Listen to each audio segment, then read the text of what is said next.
दोस्तों, कुतुब रसायल के तारुफ़ी सिलसिले की 10वीं कड़ी के तौर पर आज मैं उर्दू दुनिया के आला इनाम एजाज़ याफ्ता फ़िक्शन निगार बिरादर मोहतरम अब्दुल समद की ताज़ा तरीन तसनीफ़ अफसाना बनेगा कल, जिसका सरवर्क आप देख सकते हैं पुष्ट पर। इसी सवाने से माखूज़ इक़्तिबासात दर्ज किए गए। तारुफ़ पेश खिदमत है। ये तसनीफ़ नावल या मजमूए अफसाना नहीं बल्कि सवाने है। सवाना सानहा की जमा है, जिसके माने वाक़यात, हादसात, रोयदात और हालात हैं। और सवाने हयात में कोई शख्स ज़िंदगी के हालात और तल्ख़ व तुर्श तजुर्बात बयान करता है। न जाने क्यों इस किताब के बैक कवर पर इसे ऑटोबायोग्राफी लिखा गया है। मुमकिन हो अब्दुल समद साहब के ज़हन में हालात ज़िंदगी पर अपने महसूसात, मुशाहिदात और तजुर्बात को फ़ौक़ियत देना हो। बहरहाल ये सच है कि इस सवाने में ज़ाती फतूहात और अदबी और सियासी वाक़यात के साथ चंद ख़ासुल ख़ास अहबाब का ज़िक्र गालिब है। अब्दुल समद साहब का सवाना देखकर मेरे जहन में जोश मलियाबादी की यादों की बारात, कुदरतुल्लाह शहाब की शहाबनामा, सैयदुल फ़ख़ार बुखारी की सरगुज़श्त, रशीद अहमद सिद्दीकी की आशिफ़ तबयानी मेरी, कर्नल मोहम्मद ख़ां की बजंग आमद, अख्तरुल ईमान की इस खराबे में अदा जाफ़री की जो रही सो बेखबरी रही, मोहम्मद जाफ़र थानसरी की काला पानी या तवारीख़, अमृता प्रीतम की रसीदी टिकट, सत्यपाल आनंद की कथा 4 जन्मों की और गज़नफ़र की सवाने उमरी देख ली दुनिया हमने रक़्स कर गई। इन सब का इनफ़राद तर्ज तहरीर से है। इस बार मेरा अंदाज़े तारुफ़ कदर मुख्तलिफ लगेगा कि मैं जान गया हूँ कि मेरे चैनल के ज़्यादातर व्यूअर्स उर्दू और हिंदी के अदीब और दानिश्वर हैं। वो बैनुस्सतूर भी पढ़ लेते हैं, लिहाजा मैं चंद इक़्तिबासात पढ़ देता हूँ। कोई अफसानों का मजमुआ नहीं कि मैं उन्वानात पढ़ूँ, फहरिस्त नहीं है और न अबवाब कायम किए गए, लिहाजा इसके चंद इक़्तिबासात पढ़ देता हूँ। हो सकता है इसमें से कोई इक़्तिबास बैताल की तरह कभी मुसन्निफ़ और कभी नाज़िर की पीठ पर सवार होकर जवाब तलब करने लगे। मुलाज़ा कीजिए, लोग अपनी खुद नविश्त में अपने ख़ानदानी हालात, उनका पस मंज़र और अक्सर ऐसी बातों का ज़िक्र करते जो ज़्यादातर हकीकत पर मबनी भी नहीं होती। पेज 9। बैताल पूछेगा, फिर क्यों लिखते हैं? इक़्तिबास, मैंने उन पर एक मज़मून लिखा था, लालू प्रसाद ज़मीन का आदमी। ये मज़मून हफ्तावार ब्लिज़ बम्बई में छपा था। लालू प्रसाद को भी किसी ने पढ़कर सुनाया था। वो बहुत खुश हुए और इसका हिंदी तर्जुमा कराया, जो हिंदी के कई अखबार में शाया हुए। पेज 50। बैताल पूछेगा, आपने भी लालू चालीसा लिखा था? इक़्तिबास, मैंने अपने कुछ अफसाने सुहैल अज़ीम मवादी को दिखाए। उन्होंने अफसाने को पढ़कर कहा कि अपनी तहरीर के साथ दुश्मनों वाला रवैया अख्तियार करो, अपनी ही तहरीर को कई बार पढ़ो और इसमें पूरी मेहनत से खामियां ढूंढो, कम लिखो اور اس سے بھی کم چھپنے کی کوشش کرو۔ یاد رکھو، اپنی لکھی ہوئی ساری چیزیں چھپنے کے لائق نہیں ہوتی۔ پیج 19۔ بیتال پوچھے گا، عمل کیا؟ اقتباس: آج کی سیاست پیسہ کمانے کی ایک انڈسٹری بن چکی ہے۔ اس میں 90% لوگ پیسہ کمانے کے لیے آتے ہیں۔ اس دریا کو پار کرنا میرے بس کی بات نہیں۔ خدا نخواستہ دریا میں کود ہی پڑتا تو یقیناً گہرے پانیوں میں ڈوب جاتا ہے۔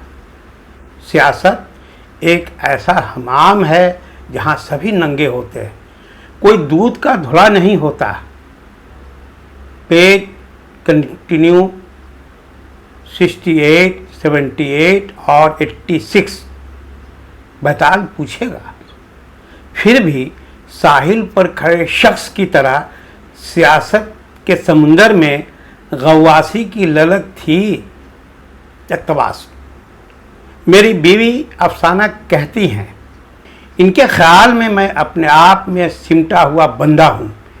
وہ مجھ پر نرگسیت کا بھی الزام لگاتی ہیں۔ ان کے خیال میں کبھی کبھی ایروگنٹ ہو جاتا ہوں۔ ان کا مشاہدہ کہاں تک صحیح ہے میں نہیں جانتا، مگر میں اپنے بارے میں یہ خصوصیات محسوس نہیں کرتا۔ پیج 173۔ بیتال پوچھے گا، محترمہ کا الزام بے بنیاد ہے؟ اقتباس: میں اپنے پہلے مسودے سے کبھی مطمئن نہیں ہوتا۔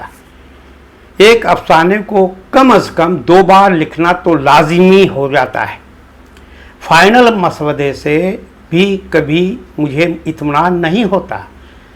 میں اسے ہفتوں اپنے پاس رکھ کر اس میں قطر بیوت کرتا رہتا ہوں۔ جملوں کی ساخت اور ڈائلاگ کی ادائیگی پر میری خاص توجہ ہوتی ہے۔ اس کی تکمیل کے بعد بھی میں بہت سیریس رہتا ہوں۔ پیج 121 اور 122۔ بیتال پوچھے گا، اشاعت کے بعد نہیں پڑھتے؟ اقتباس: بحالیوں میں بھی ایمانداری اور شفافیت نہیں برتی جاتی۔ جن لوگوں کی اساتذہ کی حیثیت سے بحالی ہونی چاہیے وہ مجبور ہو کر دوسرے شعبوں میں چلے جاتے ہیں۔ بیتال پوچھے گا، پروفیسر وہاب اشرفی اور ان جیسے کٹھ پتلی کمیشن کے چیئرمین سے توقع کی جا سکتی ہے کہ ان کی نگاہ انتخاب احباب کی بیویوں، رشتہ داروں اور سیاستدانوں کی بیویوں سے ہٹ کر کسی جینوین امیدوار پر جا سکتی ہے؟ اس زمانے کی چند خوبیاں قابل ذکر ہیں۔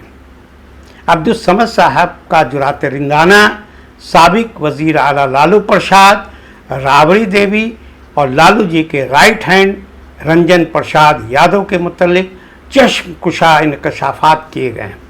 ریاستی اور مرکزی سطح کی اردو اکادمیوں اور انعام سے سرفراز کرنے والے اداروں کی بدعنوانیوں کا حقیقت پسندانہ ذکر ملامت اور منظور نظر احباب کا کھلے دل سے اعتراف برگزیدگی ہے۔ محرومین میں ہم اثر قلمکار ہیں۔ اس سوانح میں حالات زندگی کم اور احوال و واقعات کا سلسلہ دراز ہے۔ ریسرچ اسکالروں کے لیے نہایت مفید، ان کے لیے بھی قابل مطالعہ جن کے دل میں یہ خواہش پیدا ہو جائے کہ اسے پڑھ کر ہم بھی دیکھتے ہیں۔ سی پیج میں جملہ حقوق باق مصنف محفوظ ہے۔ کتاب کا نام افسانہ بنے گا کل، مصنف عبدالصمد، سن اشاعت 2025، قیمت 300 روپے، ناشر کتاب دار بمبئی، سرورق التمش رشید، کمپوزنگ شہناز بانو پٹنہ، اور ملنے کے پتے میں educational publishing house, Arshiya publications, Delhi کا پتہ اور فون نمبر درج ہے۔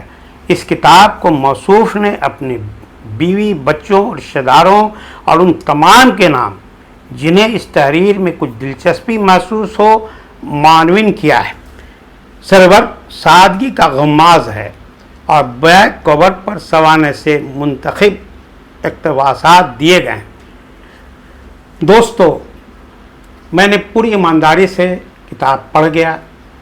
अगर इसका तज़किया करता तो काफ़ी तवील तज़किया होता और बहस तलब भी, और बहुत से एतराज़ात भी होते और बहुत सी खूबियों का खूब तर ज़िक्र भी किया जाता।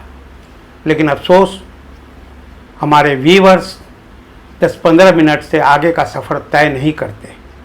आज चलन है शॉर्ट्स का और रील्स देखने का, लिहाजा मैं चाह कर भी तवील गुफ्तगू नहीं कर सकता। लिहाजा मैंने इसीलिए तारुफ़ का सिलसिला रखा है, तबसरे का नहीं, और तज़किये का तो हरगिज़ नहीं। दोस्तों, आप जानते हैं कि आपके बेबाक कमेंट्स का मुझे शिद्दत से इंतज़ार रहता है और मैं हर कमेंट्स का जवाब देता हूँ।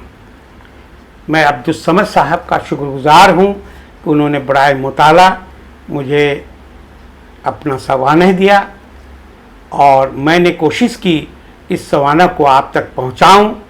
आप इसे ज़रूर पढ़ें। इसका फ्लेवर अलग है, इसकी ज़बान अलग है